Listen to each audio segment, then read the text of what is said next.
Miley, how's the transition going so far? Well, I can still use this. I can still text my friend even though she's not here. Have you transitioned to like not having someone with you all the time yet, or are you still? Well, the first time I've been alone was today when Mom went to the gym. It's and true. I was cleaning. My siblings are all best friends, and I was just like joined that little friend group, and it was so fun. On fire for it, and I can't stop sharing it. Just like, I feel like, you know, on Frozen 2, the little lizard guy that's on fire, and he's running around setting on fire. Yeah, that's me right now. I feel like I'm running around and setting everything on fire. Hey everybody! Hey y'all! Welcome to the vlog. First of all, thank you so much for all of the well wishes and love that you guys have sent with her coming home and stuff. It's been really, really heartwarming. Happy to see. So awesome. But I thought today would just be a good opportunity to sit down with Miley and see how transition is going from full-time mission to full-time family. Full-time family? Full-time normalcy? Miley, how's the transition going so far? Well, it's rough. It's rough stuff, but it's kind of okay. I don't know. Because as a full-time missionary, you have your day in like half-hour chunks between 6:30 a.m. to 9 o'clock p.m. and sometimes beyond is like half-hour chunks the entire day. Something's filled. So I all of a sudden have like freedom and liberty of my time. And I'm like, there's only so much you can do in a day. Mm-hmm. You know? So that's been a weird transition. But I like it a lot. I like being with my family. I like getting to We're very glad to cuddle have her with home. Rufus. It's good. It's a happy change. It's not like traumatizing. It really is a happy change. When she left, it's hard to describe the void that was there when she was gone, but there was a definite void when she was gone. So having her home, it feels like everything is like complete, and yeah, it's so good. We're so beyond glad to have her back home. So what else is going on? Pretty much nothing right now. I only served for a year, so I did have to come home 6 months early. I wasn't supposed to come home till July. So that's been another adjustment. Yeah. Sometimes it was sooner than I had anticipated to be home. Hi, Rufus. And so that was a little bit weird. It was like within like a 2-week period that I found out that I was going to be coming home from my mission, and it felt pretty abrupt. It felt abrupt. Yeah. But at the same time, it was like peaceful. Yeah. At the same time. We knew that it was exactly what needed to happen for me to get the help I needed and stuff. So it's really good, and God just has such a specific plan for everyone, and this is just his plan for me. So we're rolling with it, but it's been really good so far. I've been home for like 6 days, almost a week. Almost a week, yeah. 5-6 days, something. But it's been a really good 5 days. We got to see my cousins. Y'all saw videos of that. I got to see my family, my siblings. Like things I was really looking forward to in July, I'm just doing now. Earlier? Yeah. So what was the easiest transition? Like what came the easiest? My siblings. Rufus. It was like I just got home and it was normal to be with like my sisters and my brother. I just slid right back in. So that was, yeah, family, that was like the easiest transition. The hardest thing is like as a missionary you have certain phone rules where like just to keep us safe so that our spirits can be aware, you know, and ready to help people come closer to Jesus Christ. We don't like a ton of distraction, so you had like approved text messages with a companion, and I had like I couldn't use my phone unless my companion could see my screen, so if anything bad popped up or anything, that we'd both be aware of what happened and be able to take care of it. And so those are like the reasons behind it, but I would always like I'd be following my mom around, or like I'd be on my phone in the living room and then my mom would leave and I would just like flip my phone over and put it on the couch and be like, wait, I'm allowed to I can still use this. I can still text my friend even though she's not here. Yeah. It was super weird. It was. It's still super weird. In the airport when we were picking her up, she was like, everybody was asking her like, she got If there I okay, landed. she landed. So she's like, hey mom, can I send this text. I'm like, yeah, you can send it. I'd be like, She'd have her phone out so we could see your screen, and she's like, can I send? Okay. It was like automatic. It was so funny. it was so weird. I'm slowly turning that off. But there was one. This girl Miranda wanted to set up a lesson with my old companion, and she messaged me for it through Facebook, and so I like went to respond, but like especially like, cause on P days texting like you, like I didn't have to approve that with my companion, but it was like missionary purpose, and so I was like, I had to go get Hallie, and I read it to Hallie because I was like, I physically can't send this unless I read it to you. I was like, my friends can call you at 4 on Thursday. It was so weird. So have you transitioned to like not having someone with you all the time yet, or are you still? Well, the first time I've been alone was today when Mom went to the gym. It's and true. I was cleaning. And I just like walked around. I don't know. It's weird. I was used to 24/7 having someone like attached to my hip, and then I didn't. It's helpful having Rufus. If I was like alone, like without the dog, I probably would like go crazy and go hang out at our neighbor's house or something. Shaylee, can I hang out with you? Yeah, can I come hang out with you? But yeah, that's pretty weird. Being alone with a boy was weird because I always had a girl companion, but like. One of my friends, we were good friends for a long time. He took me to lunch. Good. And it was super weird. It was just me and a boy, and we drove to get smoothie bowls together, and it was super weird. But it was like weird, but it should have been normal, but it felt weird because that's part of like the missionary standards. It's like you don't be alone with a boy, no, so you can fully focus on the Lord. And that was weird. It's very uncomfy. But she survived. But I lived, She's and had I'd do it again. Yeah, she's had friends over almost every day, and checking on her and texting her and I've got some cool stuff. I've got some cool friends. They're cool. They're good. Hardest transition was church. I cried. Yeah. That was hard. Because it was the first experience. Because being with family, that was like, It was normal. but like Sundays are, when you're on a mission, Sundays are Stress. very, very busy. You're making sure people are somewhere and checking on people. You're like checking with people, you're making sure people have rides, you're calling the members of the congregation that are giving people rides to church. And like for the area, the congregation I was serving before I left, we had like to set up translators and things. So all morning I was like, is brother so-and-so picking them up? Are they gonna make it? Is brother so-and-so gonna translate? Are they ready? Do they have the mic set up to translate the sermons and everything? Yeah, so my brain was like running, but there was nothing I could do about it because I was like far away from Tennessee. And so I was like, I think it's kind of good that we have early church because we have 9 o'clock church this year. Oh yeah. So it was like really good. It was like a Band-Aid. You just went and did it really, you know what I mean? Yeah, it was like rip the Band-Aid off. Because she had all these like, it was just different. She's like, I said so much anxiety because I was like, and I couldn't pinpoint. That's the hardest thing of transitioning is I can never pinpoint what the problem actually is until it's over.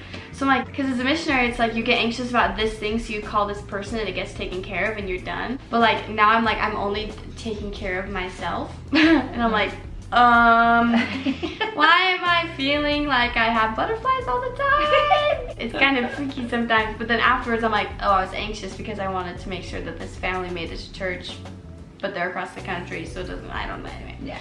It was so weird. Stuff that was but I on was your like, radar last week, but not this it's week. not, it's not, it's so weird. And I was trying to put my hair in a ponytail, and that was just like the straw that broke the camel's back. For some reason, my ponytail's not working, and I just looked at my mom in the bathroom, I was like, I want to go back to Tennessee. Yeah, and I started crying. It was terrible, but I was like, I don't want to go back, but I was like, I want to go back. So we're conquering things. I'm unpacking. I have one empty suitcase. That's the hardest thing for me. How long for did it some take you to reason. unpack when you got to Tennessee?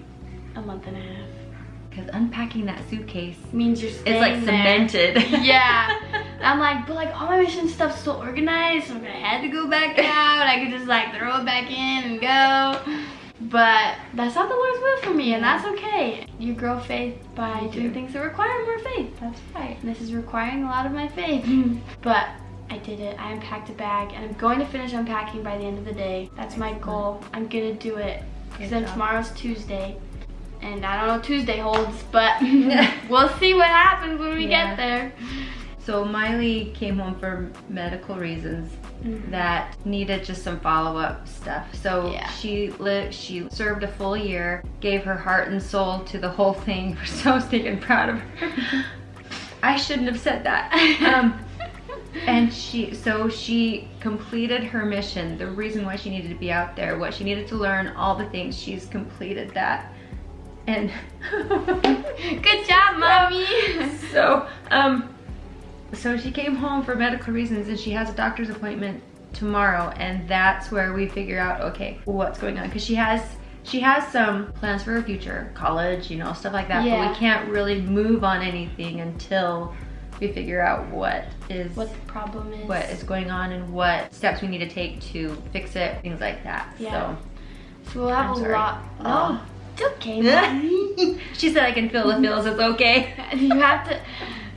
It hurts your gut to feel emotions, but it's better that you just feel them and just cry. Because that's what I did the week before. Sister Golightly was my companion before I left, and I just cried all the time. Just like out of the blue, I was just like, what am I doing? I'm like, It's like, am I messing up God's plan for me? Is this messing it up? But I was doing exactly what God needed me to do, and my mom's right. I did everything that, you know, you receive spiritual witness, so you've done everything the Lord needs you to do, and because of that year of service, I was able to be utilized in the hands of the Lord to do some incredible things, and I'm fully converted to Jesus Christ now. I'm cemented. I've seen too many incredible things to ever deny that Christ lives, and that is what is truly important. What was truly important to me was that I came home and I knew that all these things were true, and I knew for myself, not because my mom has an incredible testimony, and she's raised us to gain our own testimony, and I finally feel like I have mine, and it's been an incredible experience, and I just am like on fire for it, and I can't stop sharing it. Just like, I feel like, you know, on Frozen 2, the little lizard guy that's on fire, and he's running around setting on fire. Yeah, that's me right now. I feel like I'm running around and setting everything on fire. But it's good fire. But it's so incredible, and serving a mission is something that I never thought I was capable of doing, but after looking back on it, I would not have been able to do anything. I wouldn't have been able to do anything without the Lord and without His help, and I never want to do everything in my life without Him. I want Him to be there all the time, but it's really cool, the things you witness and the things you learn, and it can be really, really hard. Well, all the time. A lot, most of the time. It's super, super hard, but you change in ways that aren't possible. You wouldn't have changed without it. I wouldn't have changed without it, and it's cool because then I get home and like my family, like me being away, like my siblings are all best friends, and I was just like joined a little friend group, and it was so fun. It feels like I just like joined a little friend group. And my father just like picked me up and was like bloop right in the middle of my 3 siblings. I was like, yeah, besties. It's so fun. But yeah, transitioning's weird, but it's good. It's happy, it's healthy, it's change. Yeah. I had a purpose for all of that, but I don't remember what it was. But it was good anyway. I remember at the airport, you couldn't hear it in the video, but when I hugged Dad, I was just like, I did it! And he was like, yeah, you did so good. And then I just cried. And then I cried for a long time. And then we had Costa Vida. That was so good. They don't have Costa Vidas in Tennessee. I also got made fun of a couple times for saying y'all, but I think I'm gonna say y'all the rest of my life. What y'all doing? Maddie picked it up too. What y'all doing? Maddie picked up y'all. Yeah, she said yes. Yes! Y'all. Mission accomplished. Falafels. Did you say y'all's falafels? Y'all's and falafels. Y'all's and falafels. Y'all. Yep. Oh, I got the hiccups. But anyway, we're taking it by micro goals. Today, my micro goal is to unpack my suitcases. Another one tomorrow. That is an excellent goal. It's kind of a big one. It's kind of a big one. You guys have just been so, seriously brought me to tears. Like all of the, we've missed Miley in the vlog. Yeah, that was so nice. She's home. We love her. The video made my grandpa cry. That made me happy. Not that he was crying, but it made me happy that he missed me. It was really good. We're all very glad that you're home. Me too. I'm happy to be home. As much as I wanted everything to just stay out on my mission and just like troop through it and just pretend that I was well, I know that it's okay. And the Lord has work for me here. It's true. I'm He's already excited. putting you to work too. He is already putting me to work. I've been presented with the opportunity to help teach the youth that are preparing to leave on missions. Yeah. So good. She came home from Sunday. She's like, Mom! I'm so excited. So good. I have this like beautiful thing the Lord's like, here. And I'm like, yeah! I'm so excited. I also am just a person like, I love writing out things and planning and organizing and like, I'm just so excited. Agendas are my favorite. I love agendas. Making agendas for the classes and stuff. I love making an agenda and then you start like teaching the doctrine and you start teaching the principles. Then the Spirit just like, and like sends you a different direction. And then it's just like, so exciting! We're trailblazing! I'm so excited! Yeah, that's a good way. I'm just trailblazing right now. Yeah. It's like, I'm happy. It's gonna be so good. Everyone kind of anticipated me to like, and I anticipated myself to get home and just be like absolutely miserable and just be like crying all the time and just like focusing on what I thought I was missing on my mission, but I don't really have it. I don't think any of the family, we don't really have any of that feeling of like, oh, I missed something. Because I was just done. The Lord knew that I was done. I had a lot of peace with it, which I wasn't anticipating. I was just like, oh, I did it. I did what the Lord needed me to do, and that was 12 months, and that 12 months changed my life. So, and hopefully it changed a lot of other people's lives too. 100% it did. 100% it did. It's been really good. Thanks for all the love and support, and keep being the good. Yeah, there's our story. I will keep you updated because I've only been off for 6 days, so it might get harder. Who knows? I hope it doesn't. But depending on the answers we get from the doctor's appointment tomorrow, like I could get a job or something. Yeah. Well, I probably should get a job. Yeah, well, if I'm capable, I probably should get a job. But we'll keep you guys updated, and if you have any questions or whatever, feel free to throw them in the comments, and we'll answer the ones that we can. So, like she said, be the good guys. Thank you. We love you. We Seriously. love you very much. You're amazing. We feel your prayers and your love, and I even felt them while I was gone. So I'm grateful for all of you. Love you. Love you. Okay. Hasta luego. He's already putting you to work too. He is already putting me to work. I've been presented with the opportunity to help teach the youth that are preparing to leave on missions. Yeah. So good. She came home from Sunday. She's like, Mom! I'm so excited.